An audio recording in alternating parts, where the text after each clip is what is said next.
When I was down at my parents' house, my mom's like, Glenn, I have some of your baby stuff if you want to take it back with you. And I'm like, well, I'm an adult man, Mother. That's not going to fit. You're being ridiculous. She's like, no, I mean for your kids.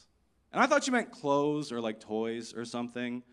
She handed me an envelope of my hair and teeth from when I was a baby. You know, in case I want to cast any spells, I guess, Mom? I don't know. And I'm just like, Mother, why? Why? How come? Why? Why? How come? Why? Why? And she's like, what's your hair from your first haircut and it's some of your baby teeth? Yeah, no, that wasn't the question, actually.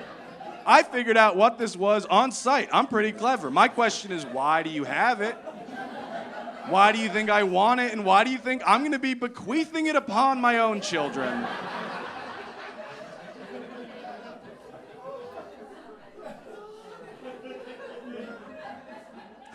You guys gonna be all right? Got a little wheezy on that one. Are we good? Baby teeth aren't backups, right? I'm not gonna get in a bar fight after the show. Have to call my mom in the morning to like, hey, do you have any of those spares from when I was a kid?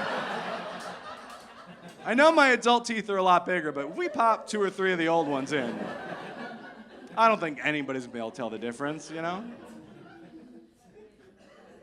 Although, like I said, I turned 40 pretty soon. I'm thinning out a little bit up top. So I don't know if I have to tape the baby hair down or get a witch to make it into some kind of poultice. I don't know. I don't know what the system is.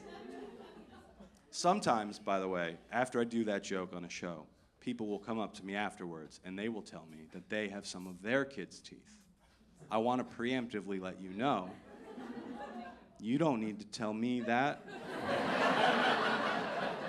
You don't need to tell anyone about your dark little tooth secret. You can keep that in here, where it belongs. Don't tell that to strangers. That's just going to get used as evidence against you later at the trial. Trial for what? Does it matter? Can you picture a legal scenario where presenting an envelope of your own baby teeth is going to exonerate you of a crime? Your Honor, I know that every piece of evidence presented by the prosecution makes it very clear that I burned down that building. But I would like to enter into evidence this envelope of small teeth. I think this will prove my innocence. No, you go to extra jail at that point. The first time I did this joke on stage, in the middle of it, a woman just calls out, DNA evidence. I'm like, what? She goes, DNA evidence. Your parents kept your teeth in case they ever needed DNA evidence. And I'm like, grim. But also, not why my parents kept my baby teeth. I don't know why they did it. I know it's not that. I lost my first tooth in 1988 there, Watson and Crick, right? Nobody knew what DNA was back then. We all learned about it together as a society from the cartoon on the ride in Jurassic Park, right? Like, we all learned about it together with our friend Dr. Ian Malcolm. I told my wife, I was like, yeah, my mom tried to give me a bunch of my baby teeth. Isn't that wild? And then she said, well, we have some of our kids' teeth. Why? Why? And then, as if it would make it better, she said, but not all of them. I'm like, oh, yeah, well, not all of them. It's not weird as long as it's not all of them, right? Like, I didn't realize we were picking favorites. Like, what's this, a bicuspid? Get out of here. Incisors are better, go in the collection. She's right, though. We do not have all of our kids' teeth because my kids are 10 and 4. A lot of their teeth are still in their heads where they belong. It's not the only reason. The other reason is because when my older daughter lost her first tooth, basically fell out of her mouth and into our dog's mouth. And he ate it up. Yum, yum, yum. Yeah.